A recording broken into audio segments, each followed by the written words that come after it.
Hello everyone, welcome back to my sixth session on joint stock companies for BCom first semester.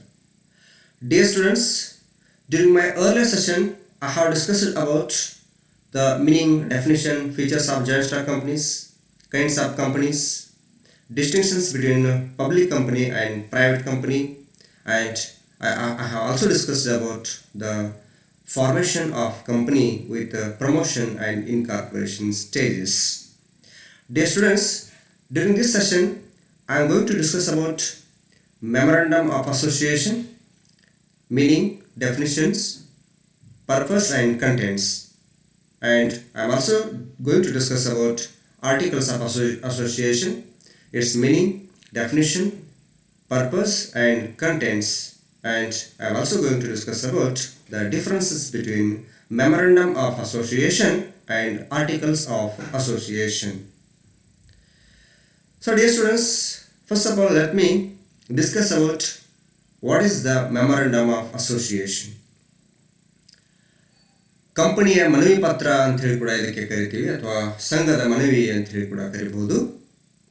ಏನಿದು ಸಂಘದ ಮನವಿ ಅಥವಾ ಮನವಿ ಪತ್ರ ಅಂದರೆ ನೋಡೋದಾದ್ರೆ, memorandum of association is one of the documents which has to be filed with the registrar of the companies at the time of incorporation of a company. The memorandum of association contains the fundamental conditions upon which alone the company has been incorporated. ಈ ಮನವಿ ಪತ್ರ ಅನ್ನುವಂಥದ್ದೇನಿದೆ, ಇದು ಪ್ರಥಮ ಕಾಗದ ಪತ್ರ ಈ ಕಂಪನಿಯಲ್ಲಿ ತಯಾರು ಮಾಡಬೇಕಾಗಿರುವಂಥದ್ದು ಇರ್ತದೆ. ಈ ಒಂದು ಮನವಿ ಪತ್ರ ಇಲ್ಲದೆ ಯಾವುದೇ ಕಂಪನಿಯು ಇನ್ಕಾರ್ಪೊರೇಷನ್ ಆಗೋಕ್ಕೆ ಸಾಧ್ಯನೇ ಇಲ್ಲ. ಅಷ್ಟೊಂದು ಮಹತ್ವದಾಗಿರ್ತಕ್ಕಂತಹ ಒಂದು ಪತ್ರವನ್ನು ನಾವಿಲ್ಲಿ ಮನವಿ ಪತ್ರ ಅಂತ ಹೇಳ್ಬೋದು.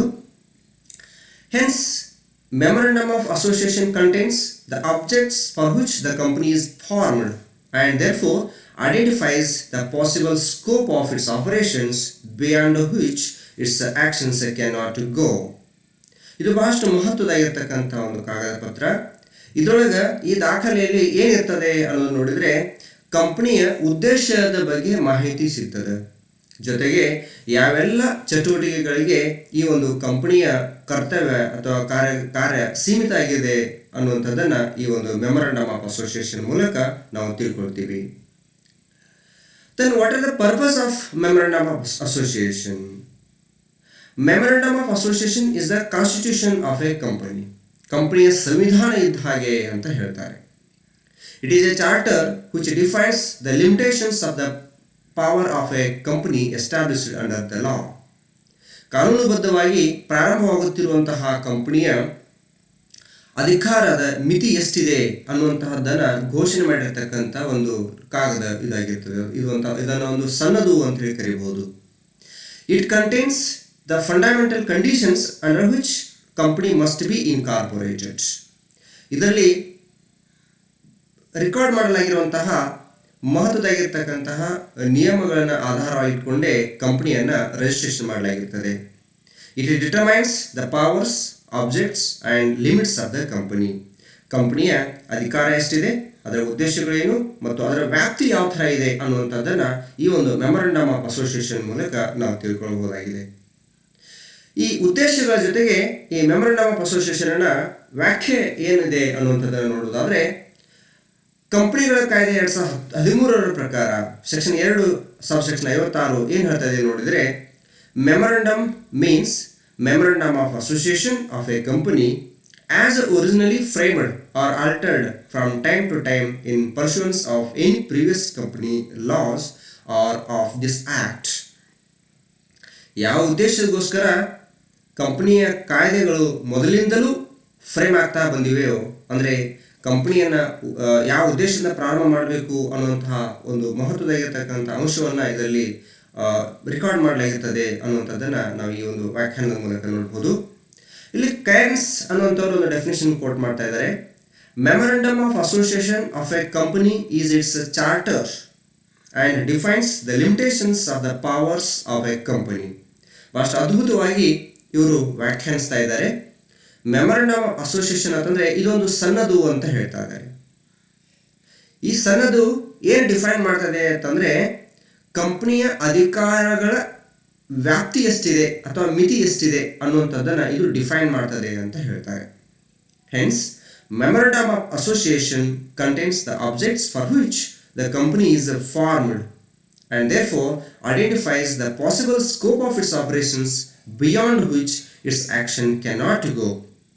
It defines as well as confines the powers of the company. If anything is done beyond these powers, that will be ultra vires, beyond power of the company, and so point. So ಕಂಪನಿಗಳ ಕಾಯ್ದೆ 2013 ಕೂಡ define ಮಾಡ್ತದೆ. ಜೊತೆಗೆ ಸಾಕಷ್ಟು ಈ company ಕಾಯ್ದೆಗಳ ಬಗ್ಗೆ ಮಹತ್ವವನ್ನು ಹೊಂದಿರತಕ್ಕಂತಹ ಜ್ಞಾನವನ್ನು ಹೊಂದಿರತಕ್ಕಂಥವರು ಕೂಡ ಇಲ್ಲಿ ಡೆಫಿನೇಷನ್ ಕೋಟ್ ಮಾಡ್ತಾ ಇದ್ದಾರೆ. ಸೊ ಅವ್ರು ಹೇಳ್ತಾ ಇದ್ದಾರೆ ಈ ಮೆಮೊರಂಡಮ್ ಆಫ್ ಅಸೋಸಿಯೇಷನ್ ಅನ್ನುವಂಥದ್ದು ಪ್ರಥಮ ದಾಖಲೆ ಈ ಕಂಪನಿಯಲ್ಲಿ ತಯಾರು ಮಾಡ್ತಕ್ಕಂಥದ್ದು. ಇದಿಲ್ಲದೆ ಈ ಕಂಪನಿಯನ್ನು ಇನ್ಕಾರ್ಪೊರೇಷನ್ ಮಾಡೋಕ್ಕೆ ಸಾಧ್ಯನೇ ಇಲ್ಲ. ಇದು ಕಂಪನಿಯ ಉದ್ದೇಶಗಳನ್ನು ಏನಿವೆ ಅನ್ನುವಂಥದ್ದನ್ನ ಹೇಳ್ಕೊಡ್ತದೆ. ಜೊತೆಗೆ ಕಂಪನಿಯ ಅಧಿಕಾರದ ವ್ಯಾಪ್ತಿ ಯಾವ ಥರ ಇದೆ ಅನ್ನುವಂಥದ್ದು ಹೇಳ್ಕೊಡ್ತದೆ. ಒಂದು ವೇಳೆ ಇದರಲ್ಲಿ ನಮೂದಿಸಿರ್ತಕ್ಕಂತಹ ಅಧಿಕಾರದ ವ್ಯಾಪ್ತಿಯನ್ನು ಯಾರಾದರೂ ಮೀರಿದರೆ ಆವಾಗ ಏನು ಸ್ಥಿತಿ ಆಗ್ತದೆ ಅನ್ನುವಂಥದ್ದನ್ನು ಕೂಡ ಈ ಒಂದು ಡೆಫಿನೇಷನ್ಸ್ಗಳ ಮೂಲಕ ನಾವು ತಿಳ್ಕೊಳ್ಬಹುದಾಗಿದೆ. Then what actually involved in this memorandum of association? What are the contents? ಈ ಮನವಿ ಪತ್ರದೊಳಗೆ ಏನೆಲ್ಲ ಒಳಗೊಂಡಿವೆ ಅನ್ನೋಂಥದ್ದು ನೋಡಿದರೆ ಇಲ್ಲಿ ಪ್ರಮುಖವಾಗಿ ನಾವು 6 ಕ್ಲಾಸ್ಗಳನ್ನು ನೋಡ್ತೀವಿ. ಒನ್ ಇಸ್ ನೇಮ್ ಕ್ಲಾಸ್, ಅಂದರೆ ಹೆಸರಿನ ಕಲಮು. Then registered office clause, then object clause, liability clause, capital clause and association clause. ಬಹುಶಃ ಈ 6 ಕಲಂಗಳನ್ನ ನಾವು ನೋಡಿದಾಗ ನಮಗೆ ನಿಜವಾಗ್ಲೂ ಏನು ಈ ಮೆಮೊರಂಡಮ್ ಆಫ್ ಅಸೋಸಿಯೇಷನ್ದಲ್ಲಿ ಇದೆ ಅನ್ನುವಂಥದ್ದು ಗೊತ್ತಾಗ್ತದೆ. ಹಾಗಾದರೆ ಈ ಪ್ರತಿಯೊಂದು ಕಲಂಗಳ ಬಗ್ಗೆ ನಾವು ಸವಿಸ್ತರವಾಗಿ ಚರ್ಚಿಸೋಣ. So first of all name clause, ಹೆಸರಿನ ಕಲಮು ಅಂತ ಹೇಳ್ತೀವಿ. The first clause of the memorandum requires to state the name of the proposed company. ನಾವು ಯಾವ ಒಂದು ಕಂಪನಿನ ಪ್ರಾರಂಭ ಮಾಡೋಕ್ಕೆ ಉದ್ದೇಶಿಸಿದ್ದೇವೆಯೋ ಅದರ ಹೆಸರನ್ನು ನಾವು ನಮೂದಿಸುವುದು ಅತ್ಯಗತ್ಯವಾಗಿರುತ್ತದೆ. A company being a legal person must have a name to establish its identity. ಕಂಪನಿಗೆ ಅದರದೇ ಆಗಿರ್ತಕ್ಕಂಥ ಒಂದು ಗುರುತು ಬೇಕಾಗಿರ್ತದೆ. ಹೇಗೆ ಗುರುತಿಸ್ಕೊಳ್ಬೇಕು ಅಂದರೆ ಅದು ಒಂದು ಹೆಸರಿನ ಮೂಲಕ ಗುರುತಿಸ್ಕೊಳ್ಬೇಕಾಗಿರ್ತದೆ. The name of a corporation is a symbol of its personal existence. ಆ ಒಂದು ಕಂಪನಿಯು ಅಸ್ತಿತ್ವದಲ್ಲಿದೆ ಅನ್ನೋದಕ್ಕೆ ಅದನ್ನು ಗುರುತಿಸೋಕೆ ಒಂದು ಸಿಂಬಾಲ್ ಏನಿರ್ತದೆ ಅದನ್ನು ನಾವು ನೇಮ್ ಅಂತ ಹೇಳ್ಬೋದು. The memorandum should state the name of the company with limited as the last word of the name in case of public limited company and with the private limited in case of private limited company. ಈ ಹೆಸರಿನ ಕಲಮಿಗೆ ಸಂಬಂಧಪಡುವ ಹಾಗೆ ಒಂದು ಮಹತ್ವದಾಗಿರ್ತಕ್ಕಂಥ ವಿಚಾರ ಏನು ಅಂತಂದರೆ, ಯಾವುದೇ ಒಂದು ಕಂಪನಿಯನ್ನು ನಾವು ಪ್ರಾರಂಭ ಮಾಡಬೇಕಾದ್ರೆ ಅದಕ್ಕೆ ಹೆಸರು ಅತ್ಯಗತ್ಯ. ಆ ಹೆಸರಿನ ಮೂಲಕವೇ ಆ ಕಂಪನಿ ತನ್ನನ್ನು ಗುರುತಿಸಿಕೊಳ್ತದೆ. ಆ ಒಂದು ಹೆಸರಿನ ಮುಖಾಂತರವೇ ತನ್ನ ಎಲ್ಲ ಕಾರ್ಯಚಟುವಟಿಕೆಗಳನ್ನ ನಿರ್ವಹಿಸ್ತಿರ್ತದೆ. ಸೊ ಹಾಗಾದರೆ ಆ ಹೆಸರಿನಲ್ಲಿ ಏನಿರಬೇಕು ಅಂತ ಅನ್ನೋದನ್ನು ಸ್ಪಷ್ಟಪಡಿಸ್ತಾ ಇದ್ದಾರೆ ಈ ನೇಮ್ ಕ್ಲಾಸ್ ಪ್ರಕಾರ. ಇಲ್ಲಿ ಏನು ಹೇಳ್ತಾರೆ ಅಂತಂದರೆ, ಆ ಹೆಸರಿನ ಕೊನೆಗೆ ಸಾರ್ವಜನಿಕ ಕಂಪನಿಯಾಗಿದ್ದರೆ ಅಲ್ಲಿ ಲಿಮಿಟೆಡ್ ಅಂತಕ್ಕಂಥ ವರ್ಡನ್ನು ಸೇರಿಸಬೇಕು. ಜೊತೆಗೆ ಒಂದು ಖಾಸಗಿ ಕಂಪನಿ ಇದ್ದರೆ ಆ ಹೆಸರಿನ ಕೊನೆಗೆ ಪ್ರೈವೇಟ್ ಲಿಮಿಟೆಡ್ ಅನ್ನುವಂತಹ ಒಂದು ಶಬ್ದವನ್ನು ನಾವು ಸೇರಿಸಬೇಕು ಅನ್ನುವಂಥದ್ದನ್ನು ಇಲ್ಲಿ ನೋಡ್ಬೋದು. Then the second clause in the memorandum of association is registered office clause or domicile clause ಅಂತ ಕರಿತೀವಿ. ಹಾಗಾದ್ರೆ ಏನಿದು ರಿಜಿಸ್ಟರ್ಡ್ ಆಫೀಸ್ ಕ್ಲಾಸ್ ಅಥವಾ ಡೊಮಿಸಿಲ್ ಕ್ಲಾಸ್ ಅಂತಂದರೆ ಅನ್ನೋದನ್ನು ನೋಡಿದಾಗ, ಈ ಡೊಮಿಸಿಲ್ ಕ್ಲಾಸ್ ಅಥವಾ ರಿಜಿಸ್ಟರ್ಡ್ ಆಫೀಸ್ ಕ್ಲಾಸ್ ಇದರಲ್ಲಿ ಯಾವ ಕಂಪನಿಯು ಯಾವ ಪ್ರದೇಶದಲ್ಲಿ ಅಥವಾ ಯಾವ ಒಂದು ಸ್ಥಳದಲ್ಲಿ ತನ್ನ ಕಾರ್ಯವನ್ನು ನಿರ್ವಹಿಸ್ತಾ ಇದೆ ಮತ್ತು ಅದರ ಪ್ರಧಾನ ಕಚೇರಿ ಎಲ್ಲಿದೆ ಅನ್ನುವಂಥದ್ರ ಬಗ್ಗೆ ಸ್ಪಷ್ಟಪಡಿಸುವಂತಹ ಒಂದು ಕಲಮು ಇದಾಗಿರ್ತದೆ. It is the place where various registers related to the company must be kept and to which all communications and notices must be sent. ಅಂದರೆ ಈ ರಿಜಿಸ್ಟರ್ಡ್ ಆಫೀಸ್ ಕ್ಲಾಸ್ನೊಳಗೆ ಯಾವ ಸ್ಥಳವನ್ನು ನಾವು ನಿಗದಿಪಡಿಸಿರ್ತೀವೋ ಆ ಸ್ಥಳದಲ್ಲೇ ನಮ್ಮ ಕಂಪನಿಯ ಎಲ್ಲ ರಿಜಿಸ್ಟರ್ಸ್ಗಳನ್ನು ಮೇಂಟೈನ್ ಮಾಡಿರಬೇಕು ಮತ್ತು ಆ ಸ್ಥಳದ ಮೂಲಕವೇ ಎಲ್ಲ ರೀತಿಯಾಗಿರ್ತಕ್ಕಂತಹ ಸಂವಹನಗಳನ್ನು ಅಥವಾ ಸುತ್ತೋಲೆಗಳನ್ನು ನಾವು ಕಳುಹಿಸಿಕೊಡಬೇಕಾಗಿರ್ತದೆ. ಸೊ ಅಂತಹ ಒಂದು ಈ ಕ್ಲಾಸ್ ಅನ್ನು ನಾವು ರಿಜಿಸ್ಟರ್ಡ್ ಆಫೀಸ್ ಕ್ಲಾಸ್ ಅಂತ ಕರೀಬಹುದು. Such office must be in existence from the date on which the company begins to carry on business or within 30 days after incorporation, whichever is earlier. ಇಲ್ಲಿ ಮತ್ತೊಂದು ಮಹತ್ವದ ಏನು ಅಂತಂದ್ರೆ, ಈ ರಿಜಿಸ್ಟರ್ಡ್ ಆಫೀಸ್ ಕ್ಲಾಸ್ನಲ್ಲಿ ಇರ್ತಕ್ಕಂತಹ ಏನು ಸ್ಥಳ ಇರ್ತದೆ, ಆ ಸ್ಥಳ ನಾವು ಕಂಪನಿಯನ್ನು ಪ್ರಾರಂಭ ಮಾಡೋಕ್ಕಿಂತ ಮುಂಚೆನೇ ಅದನ್ನು ನಿಗದಿಪಡಿಸಿರಬೇಕು. ಇಲ್ಲಾಂದರೆ ಕಂಪನಿಯ ವ್ಯವಹಾರನ ಪ್ರಾರಂಭ ಮಾಡಿ 30 ದಿನಗಳ ಒಳಗಾಗಿ, ಅಂದರೆ ದಟ್ ಇನ್ಕಾರ್ಪೊರೇಷನ್ ಆಗಿ 30 ದಿನಗಳ ಒಳಗಾಗಿ ನಾವು ಆ ಒಂದು ಸ್ಥಳವನ್ನು ಸ್ಪಷ್ಟಪಡಿಸಬೇಕು ಅನ್ನುವಂಥದ್ದನ್ನು ನೋಡ್ಬೋದು. The notice of situation of the registered office and every change there in must be given within 30 days from the date of incorporation of the company. ಒಂದು ವೇಳೆ ನಾವೇನಾದರೂ ಕಂಪನಿಯ ಸ್ಥಳವನ್ನು, ಅಂದರೆ ರಿಜಿಸ್ಟರ್ಡ್ ಆಫೀಸ್ನ ಸ್ಥಳವನ್ನು ಬದಲಾಯಿಸೋದಾದರೆ ಅಂತಹ ಸ್ಥಳದ ಬದಲಾವಣೆಯ ಬಗ್ಗೆ ಕಂಪನಿ ಇನ್ಕಾರ್ಪೊರೇಷನ್ ಆಗಿ 30 ದಿನಗಳ ಒಳಗಾಗಿ ಅದನ್ನು ಬದಲಾವಣೆಗೊಳಪಡಿಸಬೇಕು, ಅದನ್ನು ನಾವೆಲ್ಲ ಕಡೆ ತಿಳಿಸ್ಕೊಡ್ಬೇಕು ಅನ್ನುವಂಥದ್ದನ್ನು ಈ ರಿಜಿಸ್ಟರ್ಡ್ ಆಫೀಸ್ ಕ್ಲಾಸ್ ಸ್ಪಷ್ಟವಾಗಿ ಹೇಳ್ತದೆ. Then the third clause here is the object clause. Then what is object clause? ಉದ್ದೇಶದ ಕಲಮು ಅಂತ ಕರಿತೀವಿ. ಈ ಕ್ಲಾಸ್ ಏನು ಹೇಳ್ತದೆ ಅಂತಂದರೆ, ಕಂಪನಿಯ ಮುಖ್ಯ ಉದ್ದೇಶಗಳೇನಿವೆ ಮತ್ತು ಸಹ ಉದ್ದೇಶಗಳೇನಿವೆ ಅನ್ನುವಂಥದ್ದನ್ನು ಇಲ್ಲಿ ಸ್ಪಷ್ಟವಾಗಿ ಈ ಕಲಂನೊಳಗೆ ಹೇಳ್ತಾರೆ. This is the most important class of memorandum of association. It defines the object of the company and the extent of its powers and the sphere of its activities. The purpose of requiring the company to state its objects is to inform the members in what kind of business their capital may be used and persons dealing with the company what its powers are. ಈ object class ಮೂಲಕವೇ ಪ್ರತಿಯೊಬ್ಬರು ಈ company ಜೊತೆಗೆ ವ್ಯವಹರಿಸ್ತಕ್ಕಂಥವ್ರು ಎಲ್ಲರೂ ಕೂಡ ಸ್ಪಷ್ಟವಾಗಿ ತಿಳ್ಕೊಳ್ತಾರೆ ಈ ಕಂಪನಿಯ ಉದ್ದೇಶ ಏನಿದೆ ಅನ್ನುವಂಥದ್ದು. ಇದು ಬಹಳಷ್ಟು ಮಹತ್ವದಾಗಿರ್ತಕ್ಕಂತಹ ಒಂದು ಕಲಮು.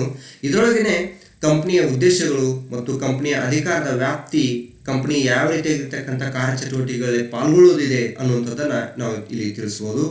ಸೊ ಇದರ ಮೂಲಕ ಕಂಪನಿಯ ಎಲ್ಲ ಸದಸ್ಯರಿಗೆ ಯಾವ ವಿಧದ ವ್ಯವಹಾರವನ್ನು ಮಾಡುವ ಸಲುವಾಗಿ ಜನರ, ಅಂದರೆ ಆ ಸದಸ್ಯರ ಬಂಡವಾಳವನ್ನು ಉಪಯೋಗಿಸಲಾಗ್ತದೆ ಮತ್ತು ಕಂಪನಿಯಲ್ಲಿ ಕೆಲಸ ಮಾಡ್ತಕ್ಕಂತಹ ಪ್ರತಿಯೊಬ್ಬ ವ್ಯಕ್ತಿಗೆ ಯಾವ ರೀತಿಯಾಗಿರ್ತಕ್ಕಂತಹ ಅಧಿಕಾರ ಇದೆ, ಯಾವ ರೀತಿಯಾಗಿರ್ತಕ್ಕಂತಹ ಕಾರ್ಯಚಟುವಟಿಕೆಗಳ ವ್ಯಾಪ್ತಿ ಇದೆ ಅನ್ನುವಂಥದ್ದನ್ನು ಈ ಆಬ್ಜೆಕ್ಟ್ ಕ್ಲಾಸ್ ಮೂಲಕ ನಾವು ಸ್ಪಷ್ಟಪಡಿಸಬಹುದಾಗಿರ್ತದೆ. ಹಾಗೆಯೇ ಇನ್ನೊಂದು ಮಹತ್ವದಾಗಿರ್ತಕ್ಕಂತಹ ಕಲಮು ಇಲ್ಲಿ ಲಯಬಿಲಿಟಿ ಕ್ಲಾಸ್ ಅನ್ನುವಂಥದ್ದು. ಈ ಲಯಬಿಲಿಟಿ ಕ್ಲಾಸ್ಗೆ ಸಂಬಂಧಪಡುವ ಹಾಗೆ ನಾವು ಮಹತ್ವದಾಗಿರುವಂಥದ್ದು ಏನು ನೋಡ್ತಾ ಇದ್ದೀವಿ ಅಂತಂದರೆ, ಕಂಪನಿಯು ಅದು ನಿಯಮಿತ ಕಂಪನಿ ಇದೆಯೋ, ಅಂದರೆ ಷೇರುಗಳಿಂದ ನಿಯಮಿತಗೊಂಡಿರ್ತಕ್ಕಂಥ ಕಂಪನಿ ಇದೆಯೋ, ಅಥವಾ ಭರವಸೆಯ ಕಂಪನಿ ಇದೆಯೋ, ಅಥವಾ ಅನಿಯಮಿತ ಜವಾಬ್ದಾರಿಯ ಕಂಪನಿ ಇದೆಯೋ ಅನ್ನುವಂಥದ್ದನ್ನು ನಾವು ಈ ಒಂದು ಕ್ಲಾಸ್ ಮೂಲಕ ತಿಳ್ಕೊಳ್ತೀವಿ. In case of a company whose liability is limited by shares and by guarantee, then this clause should be mentioned with the liability of the members is limited.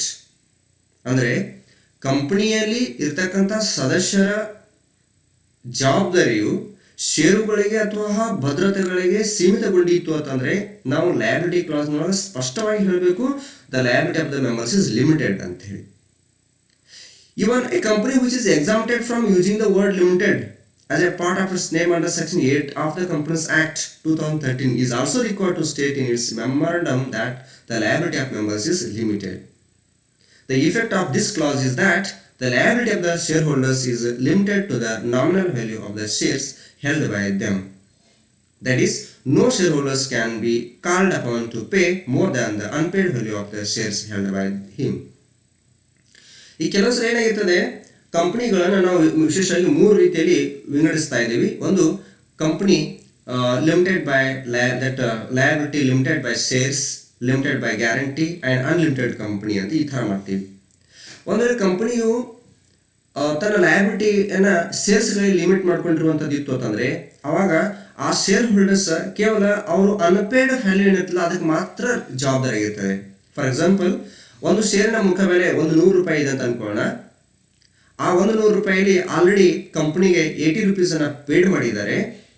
ಇನ್ನೇನಾದರೂ ಒಂದು ವೇಳೆ ಕಂಪನಿಯು ಇವರಿಗೆ ಇನ್ನೂ ಹೆಚ್ಚಿನ ಅಮೌಂಟನ್ನು ಪೇ ಮಾಡಬೇಕು ಅಂತ ಶೇರ್ ಹೋಲ್ಡರ್ಸ್ಗೆ ಹೇಳಿದರೆ ಆ share holders only remaining unpaid balance ಅಂದರೆ 20 ರೂಪಾಯಿ ಕೊಡಬೇಕಾಗಿದೆ, ಅದನ್ನು ಮಾತ್ರ ಕೊಟ್ಟರೆ ಸಾಕು ಅನ್ನುವಂಥದ್ದು.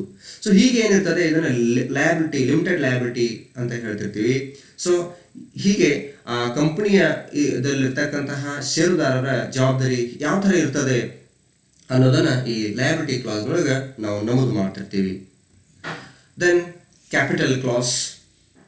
ಈ ಕ್ಯಾಪಿಟಲ್ ಕ್ಲಾಸ್ನೊಳಗೆ ಬಂಡವಾಳಕ್ಕೆ ಸಂಬಂಧಪಡ್ತಕ್ಕಂಥದ್ದು ಇದು. ಇಲ್ಲಿ ಅಥರೈಸ್ಡ್ ಕ್ಯಾಪಿಟಲ್ ಎಷ್ಟು ಇರಬೇಕು, subscribed capital, issued capital, paid up capital. So ಇವುಗಳ ಬಗ್ಗೆ ಕಂಪ್ಲೀಟ್ ಆಗಿರ್ತಕ್ಕಂಥ ಇನ್ಫಾರ್ಮೇಷನ್ ನಾವು ಇಲ್ಲಿ ನೋಡ್ತಾ ಇದ್ದೀವಿ. ಸೊ ಇದರೊಳಗೆ ಪ್ರಮುಖವಾಗಿ amount of authorised capital with which the company gets registered ಅನ್ನುವಂಥದ್ದು ಇದರೊಳಗೆ ಇರ್ತದೆ. Then the number of shares of the company, ಎಷ್ಟು ಶೇರ್ಗಳು ಈ ಕಂಪನಿ ಇಶ್ಯೂ ಮಾಡೋದಿದೆ ಅನ್ನುವಂಥದ್ದು ಇರ್ತದೆ. Then also the nominal value of each share, ಪ್ರತಿಯೊಂದು ಶೇರಿನ ನಾಮ ಮಾತ್ರ ಬೆಲೆ ಎಷ್ಟಿದೆ ಅನ್ನುವಂಥದ್ದು. ಸೊ ಹೀಗೆ authorised capital, then number of shares ಮತ್ತು ನಾಮಿನಲ್ ವ್ಯಾಲ್ಯೂ ಆಫ್ ಶೇರ್ಸ್, ಇವುಗಳ ಬಗ್ಗೆ ಕಂಪ್ಲೀಟ್ ಆಗಿರ್ತಕ್ಕಂತಹ ಮಾಹಿತಿಯನ್ನು ನಾವು ಕ್ಯಾಪಿಟಲ್ ಕ್ಲಾಸ್ನಲ್ಲಿ ಕಾಣಬಹುದು. Then likewise we have subscription clause or association clause. This clause provides that those who have agreed to subscribe to the memorandum must signify their willingness to associate and form of a company. ಅಂದರೆ ಒಂದು ಕಂಪನಿಯನ್ನು ಪ್ರಾರಂಭ ಮಾಡಬೇಕಾದ್ರೆ ಅದು ಖಾಸಗಿ company ಇದ್ದರೆ ಕನಿಷ್ಠ 2 ಜನ ಸದಸ್ಯರಿರಬೇಕು ಮತ್ತು ಸಾರ್ವಜನಿಕ ಕಂಪನಿಯಾಗಿದ್ದರೆ ಕನಿಷ್ಠ 7 ಜನ ಸದಸ್ಯರಿರಬೇಕು. ಸೊ ಅಂತಹ ಸದಸ್ಯರು ಕಡ್ಡಾಯವಾಗಿ ಈ ಒಂದು ಮೆಮೊರಂಡಮ್ ಆಫ್ ಅಸೋಸಿಯೇಷನ್ದಲ್ಲಿ ಇರ್ತಕ್ಕಂಥ ಸಬ್ಸ್ಕ್ರಿಪ್ಷನ್ ಕ್ಲಾಸ್ನೊಳಗೆ ಅವರು ಅಗ್ರಿಮೆಂಟ್ ಮಾಡ್ಕೊಂಡಿರ್ತಕ್ಕಂತಹ ಸಿಗ್ನೇಚರ್ ಇರಬೇಕು, ಅವರು ಸಿಗ್ನೇಚರ್ ಮಾಡಿರ್ಬೇಕು. ಇದ್ರೊಳಗೆ ನಾನು ಈ ಕಂಪನಿಯಲ್ಲಿ ಸದಸ್ಯನಾಗ್ತೀನಿ ಅನ್ನುವಂತಹ ವಿಲ್ಲಿಂಗ್ನೆಸ್ ಮೂಲಕ ಅವರು signify ಮಾಡ್ಕೊಂಡಿರಬೇಕು. Then the memorandum of company limited by shares and company limited by guarantee each shall contain different statements also. So ಈ ರೀತಿ ನಾವು 6 ಮಹತ್ವದಾಗಿರ್ತಕ್ಕಂತಹ ಕಲಂಗಳನ್ನು ಈ ಒಂದು ಮೆಮೊರಂಡಮ್ ಆಫ್ ಅಸೋಸಿಯೇಷನ್ದಲ್ಲಿ ಕಾಣ್ತಾ ಇದ್ದೀವಿ. So dear students, now let me go for another important document in the formation of company, that is articles of association. ಕಂಪನಿಯ ಲಿಖಿತ ಕಟ್ಟಳೆಗಳು ಅಂತ ಕರಿತೀವಿ. ಸೊ ಹಾಗಾದರೆ ಫಸ್ಟ್ ಆಫ್ ಆಲ್ ಇಲ್ಲಿ ಒಂದಿಷ್ಟು ಡೆಫಿನೇಷನ್ಸ್ಗಳು ನೋಡೋಣ.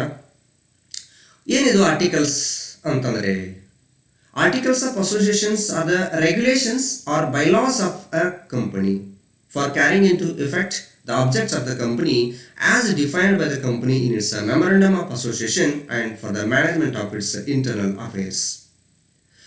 ಮೆಮೊರಂಡಮ್ ಆಫ್ ಅಸೋಸಿಯೇಷನ್ದೊಳಗೆ ನಾವು ಆ ಕಂಪನಿಯ ಉದ್ದೇಶ, ಕಂಪನಿಯ ಕಾರ್ಯಚಟುವಟಿಕೆಗಳ ವ್ಯಾಪ್ತಿ, ಕಂಪನಿಯ ಅಧಿಕಾರ ಇವುಗಳನ್ನೆಲ್ಲ ನೋಡಿದರೆ, ಈ ಆರ್ಟಿಕಲ್ಸ್ ಆಫ್ ಅಸೋಸಿಯೇಷನ್ದೊಳಗೆ ನಾವು ಪ್ರಮುಖವಾಗಿ ಏನು ನೋಡ್ತಾ ಇದ್ದೀವಿ ಅಂತಂದ್ರೆ ಕಂಪನಿಯ ಆಂತರಿಕವಾಗಿರ್ತಕ್ಕಂಥ ಅಫೇರ್ಸ್ ಯಾವ ಥರ ಇರಬೇಕು ಅನ್ನೋಂಥದ್ದು ಇರ್ತದೆ ಇಲ್ಲಿ. ಅಂದರೆ ಕಂಪನಿಯ ಕಾರ್ಯಚಟುವಟಿಕೆಗಳಿಗೆ ಸಂಬಂಧಪಡ್ತಕ್ಕಂತಹ ರೂಲ್ಸ್ ಆ್ಯಂಡ್ ರೆಗ್ಯುಲೇಷನ್ಸ್ಗಳೆಲ್ಲ ಇಲ್ಲಿರ್ತವೆ, ಕಂಪನಿಯ ಬೈಲಾಗಳೆಲ್ಲ ಇಲ್ಲಿರ್ತವೆ. ಸೊ ಅಂತಹ ಬೈಲಾಗಳನ್ನು ಆಧಾರವಾಗಿ ಇಟ್ಕೊಂಡೇ ಕಂಪನಿಯು ತನ್ನ ಕಾರ್ಯಚಟುವಟಿಕೆಗಳನ್ನು ನಿರ್ವಹಿಸಬೇಕಾಗಿರ್ತದೆ. ಮತ್ತು ಈ ಬೈಲಾಗಳು ಮತ್ತು ರೆಗ್ಯುಲೇಷನ್ಸ್ಗಳೆಲ್ಲ ಹೆಂಗಿರ್ತವೆ ಅಂತಂದ್ರೆ ಮೆಮೊರಂಡಮ್ ಆಫ್ ಅಸೋಸಿಯೇಷನ್ದೊಳಗೆ ಏನು ಅಬ್ಜೆಕ್ಟ್ಗಳನ್ನು ಹಾಕಿರ್ತಾರೆ ಅದಕ್ಕೆ ಅನುಗುಣವಾಗಿರುವಂತಹ ರೆಗ್ಯುಲೇಷನ್ಸ್ಗಳನ್ನ ನಾವು ಇಲ್ಲಿ ನೋಡ್ತಾ ಇದ್ದೀವಿ.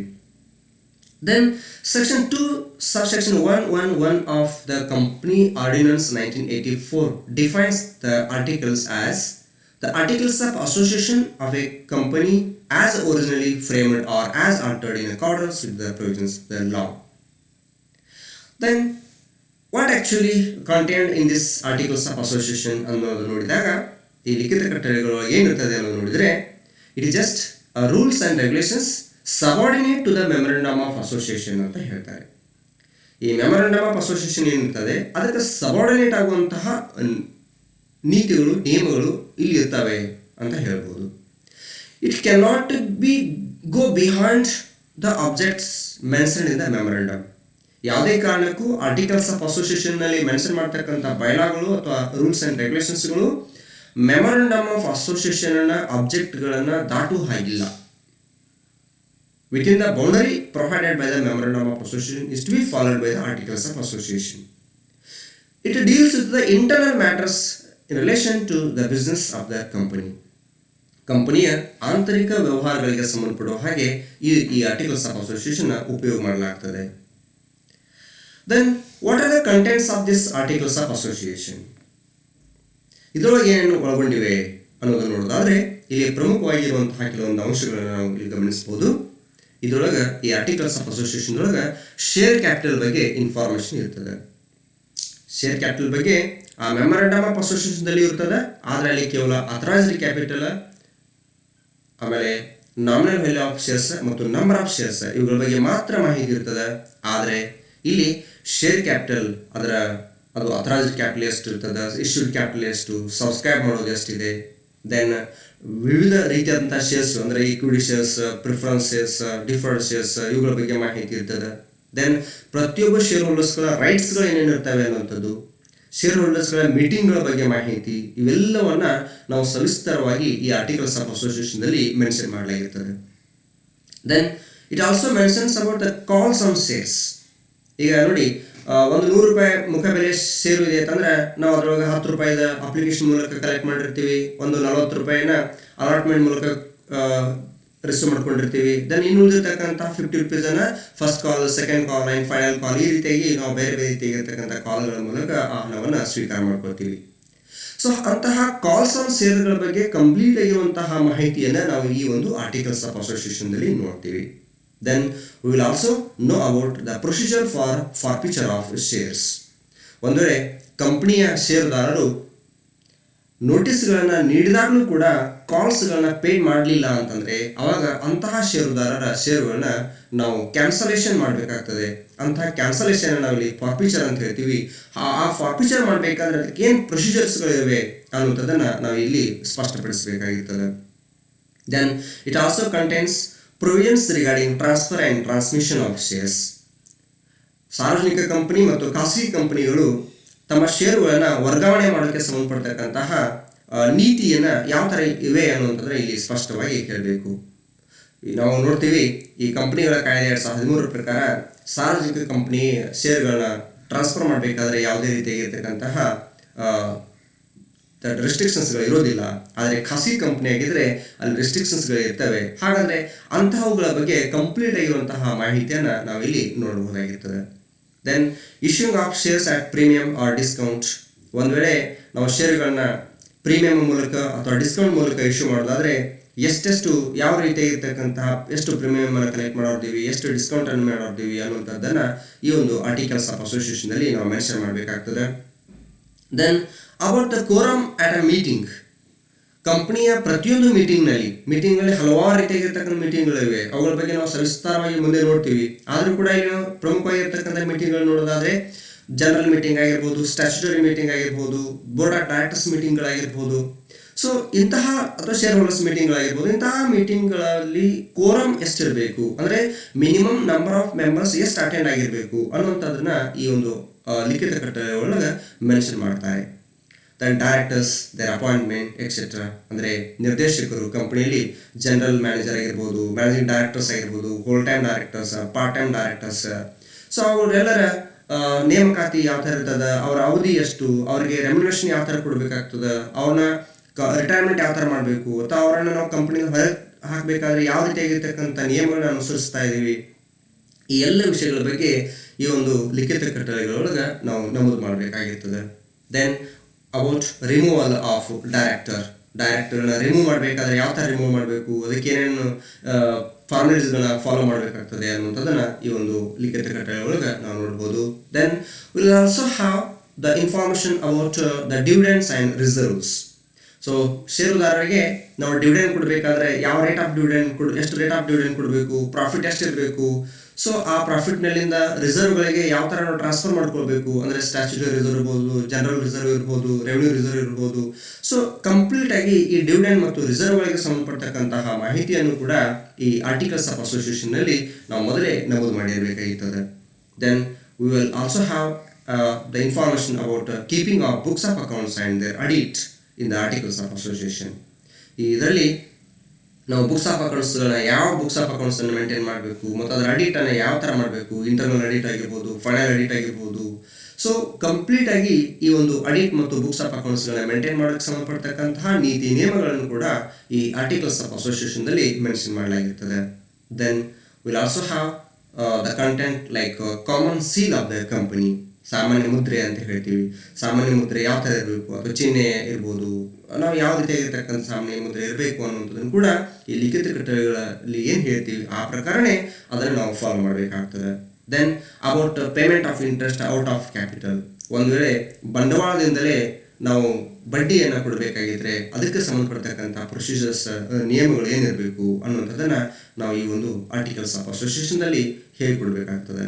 Then will also have the information about winding up in the articles of association. Company ಒಂದು ವೇಳೆ ಲಿಕ್ವಿಡೇಷನ್ ಆದರೆ ಅವಾಗ ಯಾವ ರೀತಿಯಾಗಿರ್ತಕ್ಕಂಥ ಪ್ರೊಸೀಜರ್ಗಳನ್ನ ಫಾಲೋ ಮಾಡಬೇಕು, ಏನೇನು ನಿಯಮಗಳಿರಬೇಕಲ್ಲಿ ಅನ್ನುವಂಥದ್ದೆಲ್ಲ ನಾವು ಮೊದಲೇ ಈ ಒಂದು ಲಿಖಿತ ಕಟ್ಟಳೆ ಒಳಗೆ ನಮೂದು ಮಾಡಬೇಕಾಗಿರ್ತದೆ. ಹೀಗೆ ಈ ಮೆಮೊರಂಡಮ್ ಆಫ್ ಅಸೋಸಿಯೇಷನ್ ಮತ್ತು ಆರ್ಟಿಕಲ್ಸ್ ಆಫ್ ಅಸೋಸಿಯೇಷನ್ ಎರಡು ಈ ಕಂಪನಿಯ ಕಾರ್ಯಚಟುವಟಿಕೆಗಳು ಸುವ್ಯವಸ್ಥಿತವಾಗಿ ನಡೀಬೇಕಾದ್ರೆ, ಅಂದರೆ ಯಾವುದೇ ರೀತಿಯಾಗಿರ್ತಕ್ಕಂತಹ ಗೊಂದಲಗಳಿಲ್ಲದೆ ಕಂಪನಿಯು ತನ್ನ ಕಾರ್ಯಚಟುವಟಿಕೆಗಳನ್ನ ನಿರಂತರವಾಗಿ ಸಫಲವಾಗಿ ನಡೆಸ್ಕೊಂಡು ಹೋಗಬೇಕಾಗಿತ್ತು ಅಂದರೆ ಇವು ಬಹಳಷ್ಟು ಮಹತ್ವದಾಗಿರ್ತಕ್ಕಂತಹ ದಾರಿದೀಪ ಆಗ್ತವೆ ಅನ್ನುವಂಥದ್ದನ್ನು ನಾವು ಹೇಳ್ಬೋದು. Then dear students, let me discuss about the differences between the memorandum of association and articles of association. ಈ ಕಂಪನಿಯ ಮನವಿ ಪತ್ರ ಮತ್ತು ಲಿಖಿತ ಕಟ್ಟಳೆಗಳು ಇವೆರಡರಲ್ಲಿ ಏನು ವ್ಯತ್ಯಾಸ ಇದೆ ಅನ್ನೋದು ನೋಡಿದರೆ ನಾವು ಪ್ರಮುಖವಾಗಿ 6 ಮಹತ್ವದಾಗಿರ್ತಕ್ಕಂಥ ವ್ಯತ್ಯಾಸಗಳನ್ನ ನೋಡ್ತಾ ಇದ್ದೀವಿ. ಒಂದು, ಉದ್ದೇಶದ ಆಧಾರದ ಮೇಲೆ. ಮೆಮೊರಂಡಮ್ ಆಫ್ ಅಸೋಸಿಯೇಷನ್ನ ಮುಖ್ಯ ಉದ್ದೇಶ ಏನು ಅಂತಂದರೆ ಇಲ್ಲಿ ಕಂಪನಿ ಯಾವ ರೀತಿಯಾಗಿರ್ತಕ್ಕಂತಹ ಮುಖ್ಯ ಉದ್ದೇಶಗಳನ್ನ ಮತ್ತು ಸಹ ಉದ್ದೇಶಗಳನ್ನ ಇಟ್ಕೊಂಡು ಪ್ರಾರಂಭ ಆಗ್ತದೆ ಅನ್ನುವಂಥದ್ದನ್ನು ಈ ಮೆಮೊರಂಡಮ್ ಆಫ್ ಅಸೋಸಿಯೇಷನ್ದಲ್ಲಿ ನೋಡ್ತಾ ಇದ್ದೀವಿ. ಹಾಗಾದರೆ ಆರ್ಟಿಕಲ್ಸ್ ಆಫ್ ಅಸೋಸಿಯೇಷನ್ನ ಉದ್ದೇಶ ಏನಿರ್ತದೆ ಅಂತಂದರೆ ಕಂಪನಿಯ ಆಂತರಿಕ ನಿರ್ವಹಣೆ ಯಾವ ಥರ ಆಗಬೇಕು, ಅದಕ್ಕೆ ಬೇಕಾಗಿರ್ತಕ್ಕಂತಹ ನೀತಿ ನಿಯಮಗಳು ಅಥವಾ ರೂಲ್ಸ್ ಆ್ಯಂಡ್ ರೆಗ್ಯುಲೇಷನ್ಸ್ ಬೈಲಾಸ್ ಯಾವ ಥರ ಇರಬೇಕು ಅನ್ನುವಂಥದ್ದು ಈ ಒಂದು ಆರ್ಟಿಕಲ್ಸ್ ಆಫ್ ಅಸೋಸಿಯೇಷನ್ದಲ್ಲಿ ನೋಡ್ತಾ ಇದ್ದೀವಿ. Then on the basis of a position also we can bifurcate the MOA and AOA. Memorandum of Association is the main document of the company and is subordinate to the Companies Act. ಕಂಪನಿಗಳ ಕಾಯ್ದೆ 2013 ಏನಿದೆ ಅದರ ಪ್ರಕಾರನೇ ನಾವು memorandum of association ತಯಾರು ಮಾಡಿರ್ತೀವಿ. ಆದರೆ ಈ ಮೆಮೊರಂಡಮ್ ಆಫ್ ಅಸೋಸಿಯೇಷನ್ ಕಂಪನಿಯ ಪ್ರಮುಖ ದಾಖಲೆ ಆಗಿರ್ತದೆ. ಆದರೆ ಆರ್ಟಿಕಲ್ಸ್ ಆಫ್ ಅಸೋಸಿಯೇಷನ್ ಇದು ಸಬಾರ್ಡಿನೇಟ್ ಆಗಿರ್ತಕ್ಕಂತಹ ಒಂದು ದಾಖಲೆ ಆಗಿರ್ತದೆ. ಆ ಸಬಾರ್ಡಿನೇಟ್ ದಾಖಲೆ ಯಾವುದಕ್ಕಪ್ಪ ಅಂತಂದ್ರೆ ಮೆಮೊರಂಡಮ್ ಆಫ್ ಅಸೋಸಿಯೇಷನ್ಗೆ. ಅಂದರೆ ಮೆಮೊರಂಡಮ್ ಆಫ್ ಅಸೋಸಿಯೇಷನ್ ಏನು ಹೇಳ್ತದೋ ಅದನ್ನೇ ಆರ್ಟಿಕಲ್ಸ್ ಆಫ್ ಅಸೋಸಿಯೇಷನ್ದೊಳಗೆ ನಾವು ಎಕ್ಸ್ಪ್ಲೇನ್ ಮಾಡ್ತಾ ಹೋಗ್ತೀವಿ. Then the relationship. On the basis of relationship we can make the difference here.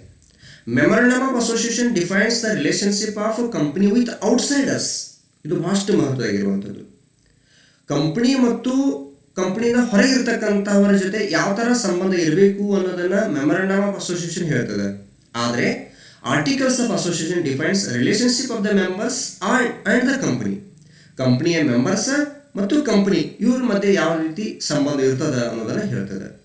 Then about validity. On the basis of validity we can classify these two. Memorandum of Association acts beyond the Memorandum of Association are invalid. So that is whatever the acts beyond the Memorandum of Association are invalid and cannot be ratified even by an anonymous vote of the members. ಒಂದು ವೇಳೆ ನಾವು ಯಾವುದಾದ್ರೂ ಚಟುವಟಿಕೆಗಳನ್ನ memorandum of association ಮೀರಿ ಮಾಡಿದರೆ ಅದು invalid ಆಗ್ತದೆ, ಅಂದರೆ ಅದು ಕಾನೂನು ಬಾಹಿರ ಆಗ್ತದೆ. ಮತ್ತು ನಾವು ಯಾವುದೇ ರೀತಿಯಾಗಿರ್ತಕ್ಕಂಥ ಎಷ್ಟೇ ಮೆಂಬರ್ಸ್ಗಳ ಹೋಟನ್ನು ಉಪಯೋಗ ಮಾಡಿಕೊಂಡು ಆ ಒಂದು ಡಿಸಿಷನ್ನ ರ್ಯಾಟಿಫೈ ಮಾಡಿದರೂ ಕೂಡ ಅದು ವ್ಯಾಲಿಡ್ ಆಗಂಗಿಲ್ಲ. ಆದರೆ articles of association can be ratified by the members. ಇವರು ಬೇರೆ ಬೇರೆ ರೀತಿಯಾಗಿರ್ತಕ್ಕಂತಹ special majority vote, normal voting power, ಈ ರೀತಿಯಾಗಿರ್ತಕ್ಕಂಥದ್ರ ಮೂಲಕ ನಾವು ಕಂಪನಿಯ ಆ್ಯಕ್ಟ್ಸ್ಗಳನ್ನು ಈ ಆರ್ಟಿಕಲ್ಸ್ ಆಫ್ ಅಸೋಸಿಯೇಷನಲ್ಲಿ ಇರ್ತಕ್ಕಂಥ ಚಟುವಟಿಕೆಗಳನ್ನ ರ್ಯಾಟಿಫೈ ಮಾಡಕ್ಕೆ ಬರ್ತದೆ. ಆದರೆ ಮೆಮೊರಂಡಮ್ ಆಫ್ ಅಸೋಸಿಯೇಷನ್ದಲ್ಲಿ ಇರುವಂಥವುಗಳನ್ನ ರ್ಯಾಟಿಫೈ ಮಾಡಕ್ಕೆ ಬರೋದಿಲ್ಲ. Then on the basis of necessity every company has to file a memorandum of association. ಇದು ಕಂಪಲ್ಸರಿ. ಎಂಥದೇ ಕಂಪ್ನಿ ಇರ್ಬೋದು, ಸಾರ್ವಜನಿಕ ಕಂಪನಿ ಇರ್ಬೋದು ಅಥವಾ ಖಾಸಗಿ ಕಂಪನಿ ಇರ್ಬೋದು, ಅಥವಾ ಅದು ಕಂಪನಿ ಲಿಮಿಟೆಡ್ ಬೈ ಶೇರ್ಸ್ ಇರ್ಬೋದು, ಕಂಪನಿ ಲಿಮಿಟೆಡ್ ಬೈ ಗ್ಯಾರಂಟಿ ಇರ್ಬೋದು, ಅಥವಾ ಅನ್ಲಿಮಿಟೆಡ್ ಕಂಪನಿ ಇರ್ಬೋದು. ಪ್ರತಿಯೊಂದು ಕಂಪನಿಗೆ ಮೆಮೊರಂಡಮ್ ಆಫ್ ಅಸೋಸಿಯೇಷನ್ ತಯಾರು ಮಾಡೋದು ಅತ್ಯಗತ್ಯ. But in case of articles of association, it is not compulsory for a public limited company to file articles of association. It may adopt table A of the Companies Act. ಇಲ್ಲಿ ಬೇರೆ ಬೇರೆ ಕಂಪನಿಗಳ ವಿಧದ ಆಧಾರದ ಮೇಲೆ ನಾವು ನೋಡ್ಬೋದು. ಆರ್ಟಿಕಲ್ಸ್ ಆಫ್ ಅಸೋಸಿಯೇಷನ್ನ ಎಲ್ಲರೂ ತಯಾರು ಮಾಡ್ಬೋದು, ಆದರೆ ಈ ಸಾರ್ವಜನಿಕ ಕಂಪನಿಯು ಇದನ್ನು ತಯಾರು ಮಾಡುವಂಥದ್ದು ಕಡ್ಡಾಯ ಅಲ್ಲ. ಅದರ ಬದಲಾಗಿ ಅದು ಟೇಬಲ್ ಎ ತಯಾರು ಮಾಡಿದರೆ ಸಾಕು. Then on the basis of alteration, we can differentiate these two. Alteration of memorandum of association is quite difficult, and in many cases approval of certain statutory authorities required. Memorandum of association alteration ಮಾಡೋದು ಅಷ್ಟು easy ಇಲ್ಲ, ಭಾಳಷ್ಟು tough ಆಗ್ತದೆ. ಆದರೆ ಆ ಆಲ್ಟ್ರೇಷನನ್ನು ನಾವು ಏನಾದರೂ memorandum of association ಮಾಡಬೇಕಾದ್ರೆ ಕೆಲವೊಂದಿಷ್ಟು ಸ್ಟ್ಯಾಚ್ಯುಟರಿ ಅಥಾರಿಟಿಗಳ ಕಡೆಯಿಂದ ಅಪ್ರೂವಲ್ ತಗೊಳ್ಳುವಂಥ ಅಗತ್ಯತೆ ಬರ್ತದೆ.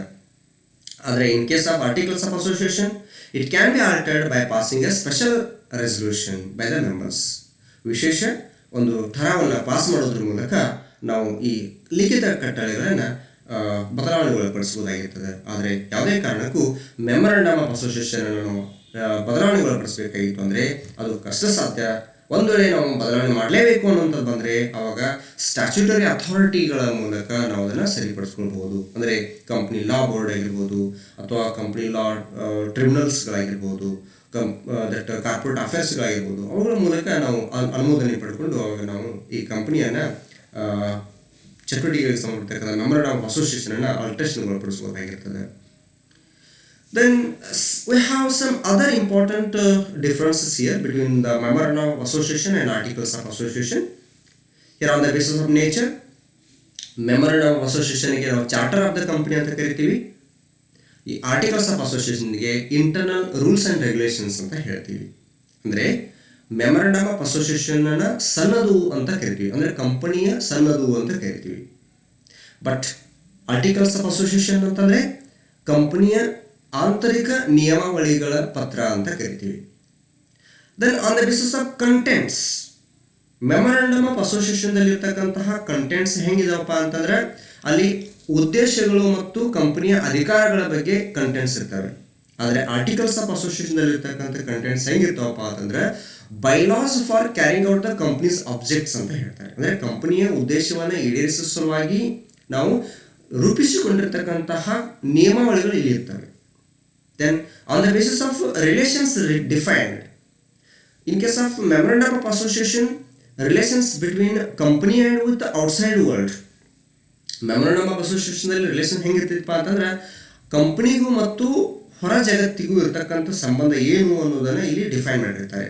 ಆದರೆ ಆರ್ಟಿಕಲ್ಸ್ ಆಫ್ ಅಸೋಸಿಯೇಷನ್ ಒಳಗೆ ಇರುವಂಥದ್ದು it defines the relationship between company and its members. And on the basis of status, memorandum of association is a supreme document. ಇದಕ್ಕಿಂತ ದೊಡ್ಡದಾಗಿರ್ತಕ್ಕಂಥ ಮಹತ್ವದಾಗಿರುವಂತಹ ಕಾಗದ ಪತ್ರ ಯಾವುದೂ ಇಲ್ಲ. ಆದರೆ articles of association is just an subordinate to the memorandum of association.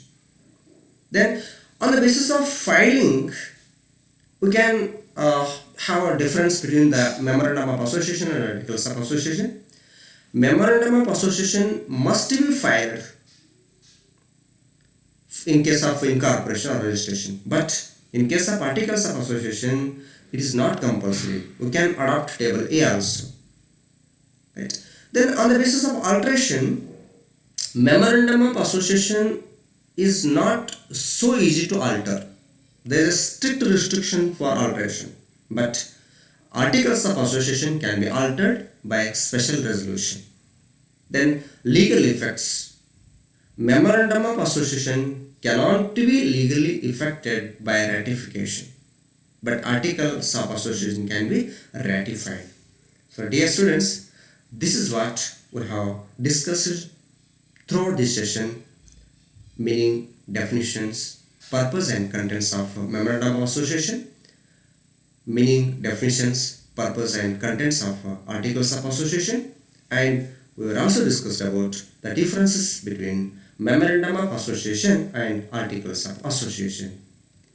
So during the next session we will discuss about the third stage of formation of companies, that is capital subscription stage. Thank you friends.